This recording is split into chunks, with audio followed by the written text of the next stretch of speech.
Bar association દ્વારા advocate protection act વકીલાતના વ્યવસાય સાથે સંકળાયેલા ઉપર થતા અવારનવાર હુમલાની ઘટનાઓને લઈ કાયદો રચવામાં આવે તેવી માંગ સાથે ડભોઈ પ્રાંત કચેરી ખાતે આવેદનપત્ર પાઠવી એડવોકેટ પ્રોટેક્શન એક્ટની માંગ કરી હતી।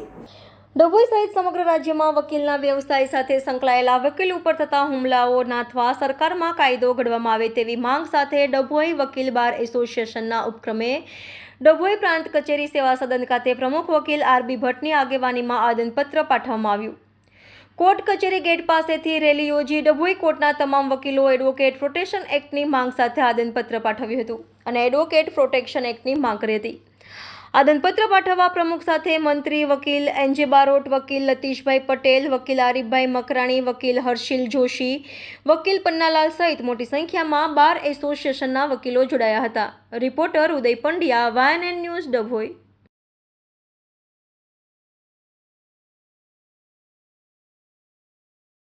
એસોસિએશનના તમામ એડવોકેટ મળીને નાયબ કલેક્ટર શ્રી ડભોઈને એડવોકેટ પ્રોટેક્શન એક્ટ બાબતનું આવેદનપત્ર આપેલું છે અને ગુજરાતના તમામ વકીલોની માંગ છે કે એડવોકેટ પ્રોટેક્શન બિલ વિધાનસભામાં પાસ થાય અને સરકારને અમારી રજૂઆત છે જેથી તમામ વકીલો એકત્રિત થઈને એડવોકેટ પ્રોટેક્શન એક્ટ બિલ જલ્દી લાવવા માટે નાયબ કલેક્ટર શ્રી ડભોઈનાઓને આવેદનપત્ર આપેલું છે અને ડભોઈ બાર એસોસિએશનના તમામ વકીલશ્રીઓ હાજર છે। સિંધી સાહેબ છે, જે.કે. પટેલ સાહેબ છે, તેમજ મંત્રી સાહેબ નિલેશભાઈ બારોટ છે અને ડી.આર. શાહ સાહેબ છે। હું એડવોકેટ આરીફ મકરાણી।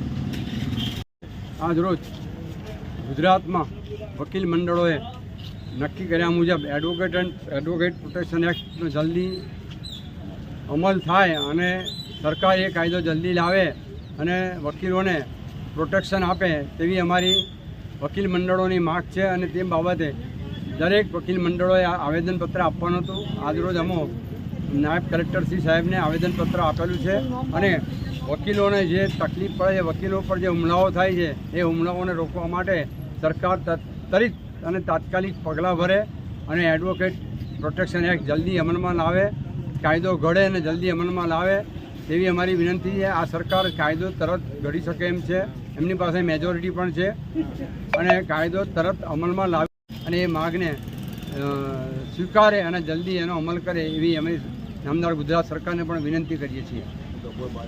અને હું ડભોઈ બાર એસોસિએશનનો પ્રમુખ છું અને આજરોજ અમે ડભોઈ બાર એસોસિએશન તરફથી આવેદનપત્ર આપવા અહીં આગળ આવેલા છીએ। Subscribe now and press the bell icon. Never miss an update.